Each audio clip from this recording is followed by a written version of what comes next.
Olá! Na edição de hoje do Câmara Repórter, a gente vai contar a história política de Miguel Arraes, um influente político que nasceu em Pernambuco e foi prefeito de Recife, deputado estadual, federal e governador do estado. No documentário Miguel Arraes, Mito do Sertão, produzido pela TV Câmara, você vai acompanhar, por meio de depoimentos de amigos e políticos, toda a sua trajetória. É o que você assiste a partir de agora no Câmara Repórter.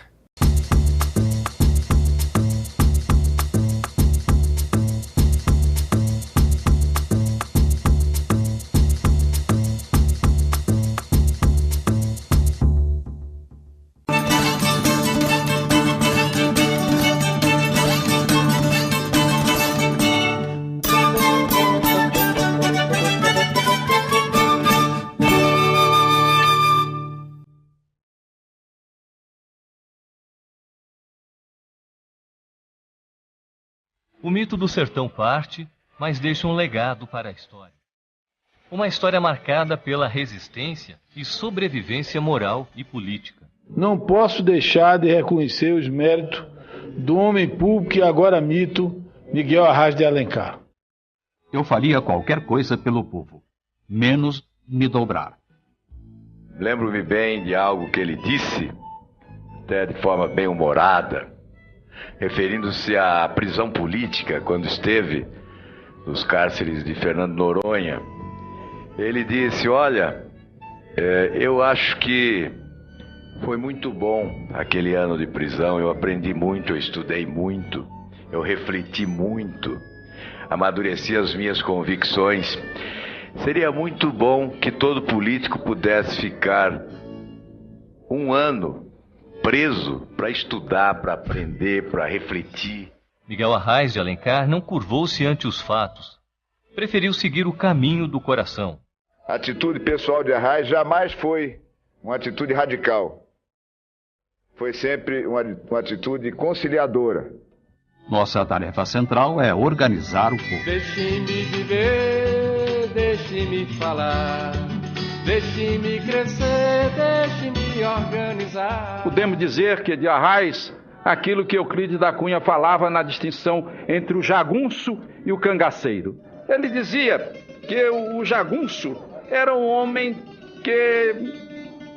paciente, que era um homem perspicaz, que era um homem calmo, e contrapunha ao jagunço cangaceiro, que era, de certo modo, um homem da faca, um homem do tiro, de pavio curto. E o Arraes, aliás, essa é uma imagem que também já se fez em Pernambuco, ele era um desses jagunços da política memorável e com simbólica do passado. Conhecia a alma do sertanejo e se identificava com eles. O seu falecimento deixou, naturalmente, um certo vácuo na vida de Pernambuco e, por que não dizer, na vida do nosso país. E devo também acrescentar que despertou uma grande comoção na comunidade pernambucana e, por que não dizer, na comunidade nordestina. Sou sertanejo como vocês, da Serra da Chapada do Araripe. Mas saí de lá muito cedo, sem ter perdido a ideia da minha terra, sem ter cortado os laços culturais que me unem com a minha pequena cidade.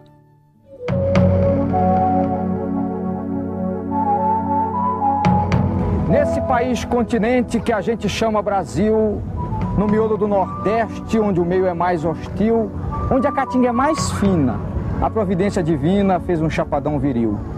Araripe, disse o índio, deu nome com razão, era o rio das araras que hoje não há mais não. Tal como o porco queixado, a guariba, bola e pintada não tem mais nesse rincão. Chapadão do Araripe, beleza sem outra igual. Mataria exuberante, clima ameno, especial. Altitude avantajada, média de chuva dobrada em face ao sertão central. Miguel Arraes começou na vida pública em 1948 como secretário estadual da Fazenda na gestão do então governador de Pernambuco, Barbosa Lima Sobrinho. Jornalista que, anos mais tarde, viria a assinar como representante da sociedade o pedido de impeachment do ex-presidente Collor.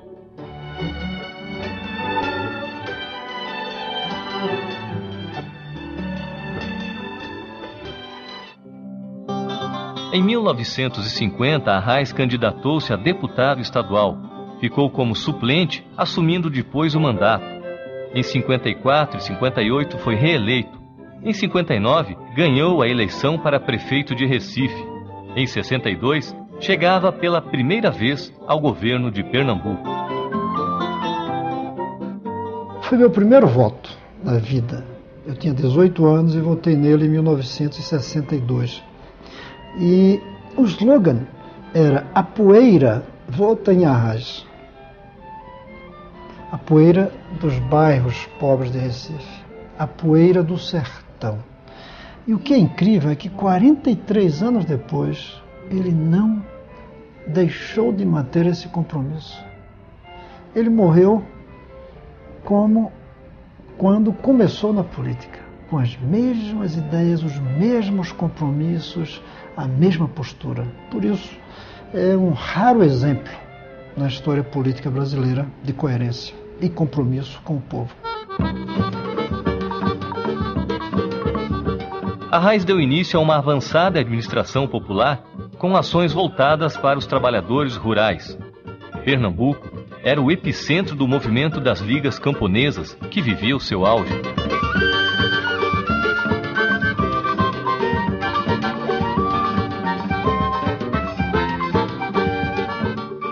O Acordo do Campo, que marcou muito o primeiro governo do Dr. Arraes, em 1963, foi o primeiro grande pacto entre trabalhadores e empresários.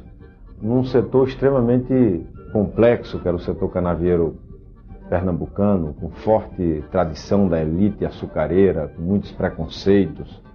E nós tínhamos, o Brasil tinha, naquela época, há alguns anos conquistado, no governo do presidente Vargas, direitos trabalhistas que eram muito mais exercidos pelos trabalhadores urbanos do que uma realidade no campo. E a atividade sucroalcooleira tem toda raiz, muitas raízes na história econômica de Pernambuco, né, desde o descobrimento. E ali existia cerca de 1/3 dos municípios do nosso estado, e o grande carro-chefe da nossa economia foi, até os anos 70, a atividade sucroalcooleira. E um quadro da casa grande, uma opulenta, vivendo como se vivia nos grandes países da Europa, e de trabalhadores sem os menores direitos, muito próximos à escravidão. E o Dr. Arraes chega ao governo e faz com que a lei seja cumprida naquela realidade onde não existia lei para os pequenos. E faz sentar à mesa os usineiros, os fornecedores e donos de engenho e os trabalhadores. Esse foi um choque cultural, político para a realidade pernambucana naquele momento. Um usineiro sentar na mesma condição diante de um governador com trabalhadores em busca de que se cumprisse a lei. Ali se marcou um primeiro grande acordo no campo brasileiro, no momento em que o campo respirou, além de conquistar seus direitos, conquistar outros passos da cidadania, como o acesso à terra, a legislação do sítio, e num momento de muita ebulição política e animação política no ambiente de Pernambuco.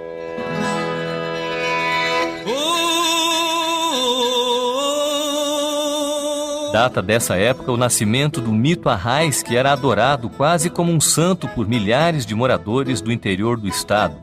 Lá, dizem que o socialista era capaz de fazer chover e que, com um toque, podia realizar milagres.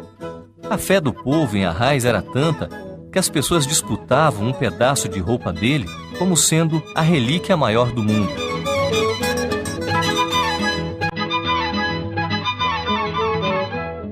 Eu me lembro que, quando da campanha do governador Jarbas Vasconcelos, no ano de 1989, 90, nós tínhamos um comício no interior e o Dr. Arraes estava certo de ir.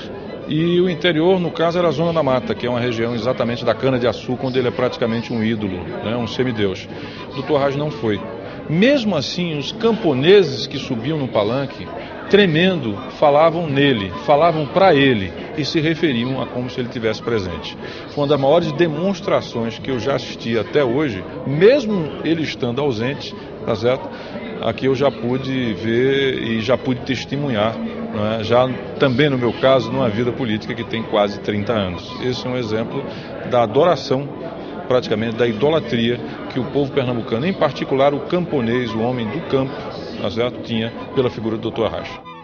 Arraes era parente do escritor José de Alencar, que talvez tenha influenciado o jovem Miguel a escrever o único texto literário a ele atribuído. Serra grande de olhos verdes, por que me chamas para o lado de lá? Deixa que eu fique aqui bem quieto com o meu bodoque, meu samburá. Cavalo de pau, gado de osso, corridas sem fim na terra quente, céu limpo, urubus bem altos, purificados pela distância. Serra grande e enganosa, por que me chamas e não me amas? Milhares pisaram teu dorso quente, teu manto verde como a esperança. Fugiam da fome, corriam do medo, comeram mandioca, roeram piqui. Teu chão se abriu para os receber e tu, enganosa, fingindo bondade, salvaste alguns. Serra grande, feiticeira, já não resisto ao teu olhar. Se é que me amas, por que não me dizes o que tens do lado de lá? Toma meu bodoque, meu samburá. Será minha sorte, será meu penar. Serra grande, dona do tempo. Se não me dizes, deixa eu passar. Vou para bem longe, para outras terras, para meu destino, para meu penar.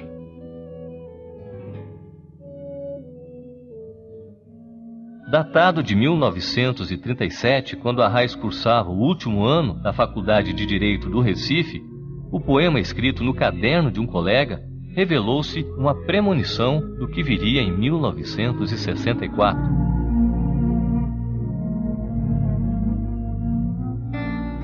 Coube ao primeiro general-presidente da ditadura, Humberto de Alencar Castelo Branco, também parente de Arraes, fazer cumprir as duas últimas frases do poema.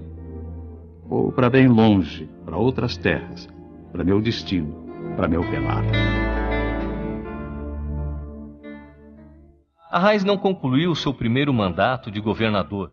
Filiado ao Partido Social Trabalhista, PST, era um dos principais aliados do presidente João Goulart. Acusado de apoiar as ligas camponesas que lutavam pela reforma agrária no sertão nordestino, Arraes foi deposto em 1º de abril de 1964. Fortemente armadas, tropas militares cercaram o palácio do governo, pedindo a renúncia do governador. Arraes não obedeceu, alegando que seria uma traição aos eleitores que o elegeram. Prefiro ir para a cadeia a trair o povo, resistiu o governador. Grande campanha contra mim das chamadas elites pernambucanas. Ali mesmo recebeu voz de prisão, tendo perdido todos os seus direitos políticos. Recebo confirmação da prisão em Pernambuco do governador Miguel Arraes, pelo general Justino Alves Bastos. Saiu num Fusca do palácio, direto para a prisão. Ficou preso na ilha de Fernando de Noronha. Passou ainda pela fortaleza de Santa Cruz, no Rio de Janeiro, de onde foi libertado por um habeas corpus do Supremo Tribunal Federal, depois de 11 meses preso. No dia 25 de maio de 1965, saiu direto da cadeia para o exílio na Argélia. A ditadura queria encontrar uma forma qualquer que Arraes saísse. Então foi concedido um habeas corpus, mas disseram que esse habeas corpus poderia ser revogado. Essa é um pouco a história que se sabe, que poderia ser revogado e ele iria ser preso novamente. E foi oferecido pelo Ben Bella, que era o homem forte da Argélia naquela época, foi oferecido o exílio a ele. E ele foi, desde o começo, e ficou lá até o fim, como um exilado especial do governo argelino. Mesmo depois de Ben Bella ter caído, o novo governo argelino de Boumediene ficou tratando ele como uma personalidade internacional. Ele bem merecia isso. Foram 14 anos no norte da África. Eu fui à Argélia, quando ele estava exilado, e tinha um problema. Entrava na Argélia com um carimbo diplomático de visto. E eu não tinha. Eu estava na França, tão logo fui eleito deputado federal por Pernambuco, e de Paris viajei para Argélia sem isso.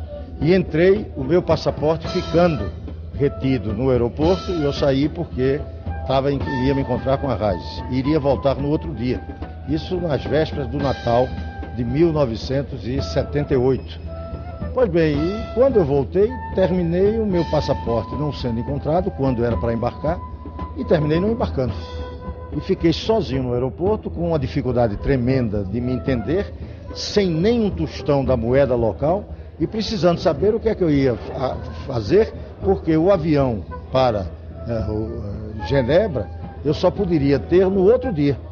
Então eu saí para procurar e terminei encontrando. Por acaso, pela ideia de que conhecia alguma coisa, sabia que era no Bois de Boulogne, da Argélia, onde ele morava, e passei a noite de Natal junto com ele de 1978. E engraçado, ali importante, com toda a família lá, e uma das coisas que eu comentei era que aquele era talvez o último Natal que ele passasse no exílio. E não deu outro, porque em setembro de 1979 ele voltou do exílio, porque começou aqui a se discutir a lei de anistia. E claro que o Natal de 1979 eu passei com ele e a família dele no Recife, até com toda a minha família também, para mostrar a ele que eu estava talvez imaginando com a premonição, que ele não iria passar mais o Natal fora do Brasil. No Natal seguinte, Arraes voltou para casa beneficiado pela anistia concedida a todos os banidos pelo regime militar. E quando veio com a anistia, eu me lembro até hoje, foi uma das solenidades mais bonitas que eu assisti. No aeroporto do Rio, um mar de jovens esperando o Arraes. Quando ele chega ali, não tinha um serviço de alto-falante. Então ele começou a falar, estava todo mundo sentado, assim, sentou. E ele falava, os que estavam afim ouviam, repetiu por de trás e ia indo. Mas ficou uma coisa tão linda, e ele dizendo a volta para a pátria, que ele voltava com as mesmas ideias, que ele confiava na redemocratização do país. E o Arraes, ao contrário de outros, ele chegou com a grande liderança que ele tinha, ele se identificou com o conjunto das oposições. Doutor Ulisses, Tancredo, Montoro, Covas, Teotônio. Ele foi sempre o grande expoente. Mas ele aceitou o trabalho coletivo. Embora muitas vezes lhe pedissem para que ele liderasse uma frente isolada, como fez o Brizola, que fundou o PDT. E ele, durante todo o tempo da ditadura, ele participou de todos os movimentos. O fim da tortura. Ele esteve presente em todas as grandes caminhadas da luta da resistência. Era um grupo notável aquele que estava no comando das oposições concedida anistia. O Arraes, Teotônio, Ulisses, Tancredo, Montoro, Mário Covas, Brizola. Brizola não era do MDB, mas os outros todos estavam integrados nessa campanha. E eu me lembro, quando ele fazia parte da nossa executiva, ele estava ali toda hora, cobrando posições mais altivas, posições mais positivas, cobrando uma atuação de mais garra, de mais luta. O doutor Ulisses até às vezes ficava um pouco magoado. O senhor Arraes, cada vez ele quer coisas diferentes, mas ele está certo, doutor Ulisses, ele está numa angústia de ver a gente fazer alguma coisa para justificar a presença do partido na luta contra a ditadura e que não apareça que nós estamos apenas conectando o regime que aí está. Arraes volta a Recife nos braços do povo. Foi eleito deputado federal em 1982 pelo PMDB. Em 84, Arraes teve uma importante participação na campanha pelas diretas já, ao lado dos grandes líderes políticos brasileiros. 24 anos depois, Arraes volta a governar o estado de Pernambuco, mandato que começou a cumprir em 1986. Os princípios políticos que o Dr. Arraes traz em 86 são os mesmos. Os próprios adversários do Dr. Arraes reconhecem uma trajetória política das mais coerentes da vida pública brasileira. Mas volta um Arraes mais maduro, um Arraes que conheceu o mundo, que pôde estudar muito mais do que já tinha estudado, acima da média dos políticos com quem nós estamos acostumados a conviver, mas ele encontra uma outra realidade, uma realidade em que os movimentos sociais não eram tão pujantes quanto 62, a organização da sociedade não se dava no mesmo padrão que se via e com limites muito maiores do ponto de vista da capacidade do Estado dar resposta ao acúmulo da dívida social que havia sido estocada ao longo de políticas econômicas que desconsideraram as desigualdades regionais, que desconsideraram a necessidade de trabalhar a inclusão de muitos. Ou seja, são circunstâncias distintas, mas com um personagem que guarda traços de coerência perfeitamente compreensíveis na leitura de um governo ou do outro. Um governo que fez opção pela maioria, um governo que fez opção por programas que atingissem a grande massa da população e um governo que teve a capacidade também de fazer as mediações políticas, o diálogo permanente com os movimentos sociais, com a população de uma forma geral. Em 1990, Arraes deixa o PMDB para fundar o Partido Socialista Brasileiro. Pelo PSB, se elegeu deputado federal. Foi eleito pela terceira vez em 94 governador de Pernambuco.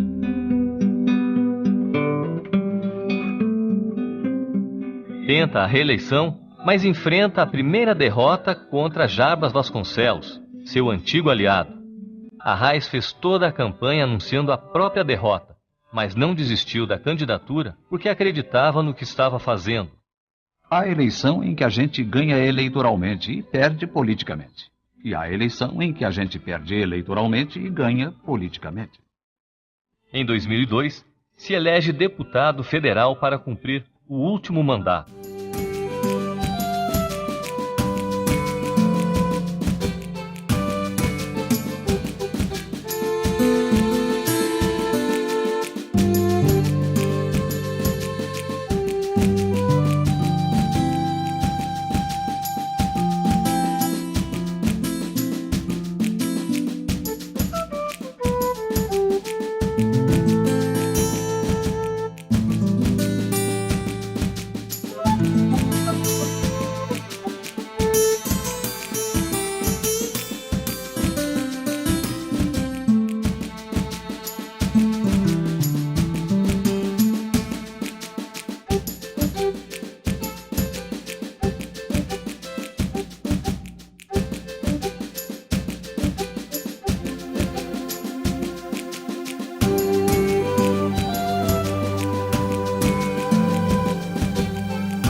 Na edição de hoje, exibimos o documentário Miguel Arraes, Mito do Sertão, que contou um pouco da trajetória de vida do ex-governador de Pernambuco. Eu fico por aqui e nos encontramos em uma próxima oportunidade. Até lá!